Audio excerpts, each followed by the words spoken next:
Tom adorait rendre visite à sa grand-mère. Sa maison était ancienne et remplie de choses intéressantes.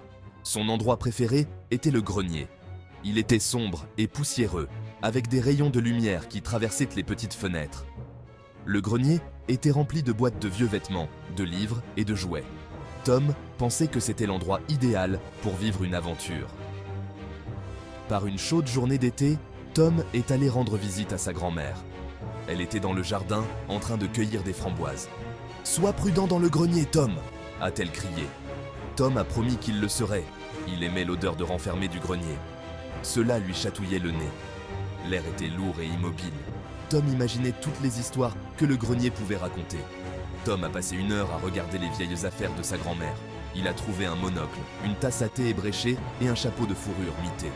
Mais ensuite, dans le coin d'un coffre poussiéreux, il a vu quelque chose scintiller. C'était une montre de poche, en or et finement sculptée.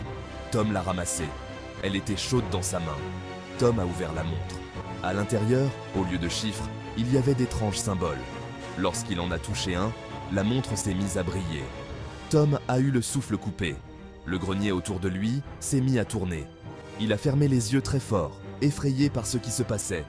Lorsqu'il les a rouverts, il se trouvait dans un endroit complètement différent. Tom regarda autour de lui avec étonnement. Le grenier poussiéreux avait disparu. Il se tenait dans une rue pavée. Les maisons étaient faites de bois et de pierre. Des gens vêtus de vêtements étranges passaient devant lui, parlant une langue que Tom ne comprenait pas. Où était-il? Comment était-il arrivé ici? La montre de poche. Tom la serrait toujours dans sa main. Elle ne brillait plus, mais les étranges symboles semblaient scintiller faiblement.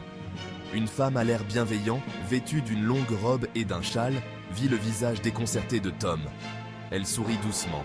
« Perdu, jeune voyageur ?» demanda-t-elle. Tom secoua la tête, ne sachant que répondre.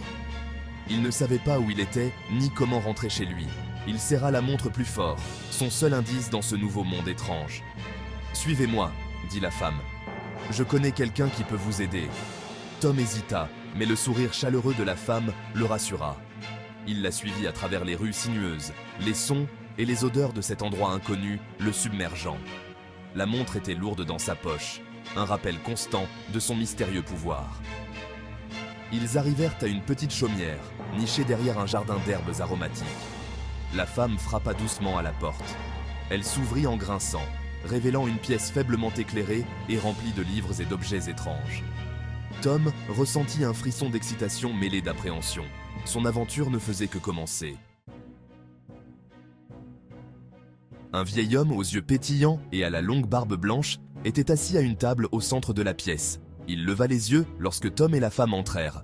« Bienvenue » lança-t-il d'une voix étonnamment forte. « Je vous attendais. » Tom le fixa, bouche bée. Comment cet homme avait-il pu l'attendre? Il n'était jamais venu ici auparavant. « N'aie crainte, jeune Tom » dit le vieil homme, les yeux pétillants. Il désigna la montre de poche dans la main de Tom. « La montre t'a amené ici pour une raison. » Tom s'approcha prudemment de la table, le cœur battant la chamade. Il avait tant de questions. Où était-il exactement? Et pour quelle raison avait-il été amené ici? Cette montre, commença le vieil homme d'une voix basse et mystérieuse, n'est pas une montre ordinaire. C'est un artefact magique, transmis de génération en génération. Elle a le pouvoir de voyager à travers le temps et l'espace. Les yeux de Tom s'écarquillèrent. Voyager dans le temps. L'espace? C'était encore plus incroyable qu'il ne l'avait imaginé. Mais pourquoi la montre l'avait-elle choisi?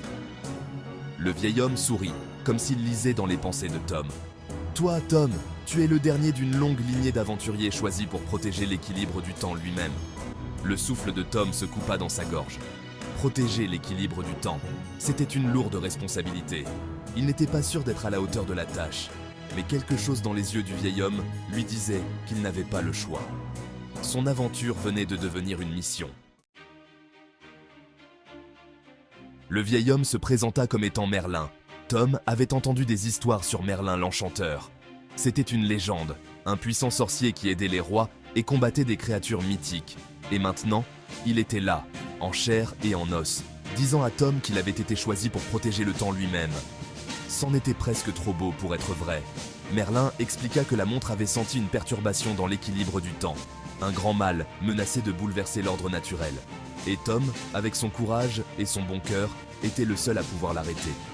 Tom écouta attentivement, sa peur initiale cédant la place à une certaine détermination. Il n'était peut-être qu'un garçon, mais il ne laisserait pas tomber Merlin, ni le temps lui-même.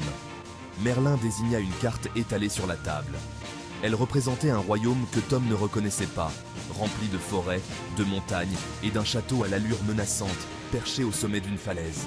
« Ce royaume, dit Merlin d'une voix grave, est attaqué par un redoutable dragon. Le feu du dragon menace de consumer la terre, et son ombre étouffe l'espoir même du peuple. » Les yeux de Tom s'écarquillèrent. Un vrai dragon? C'était tout droit sorti de ses livres d'aventure. Toi, Tom, poursuivit Merlin, tu dois trouver un moyen de vaincre le dragon et de rétablir l'équilibre dans ce pays. Le destin du royaume, et peut-être de tout le temps, repose sur tes épaules.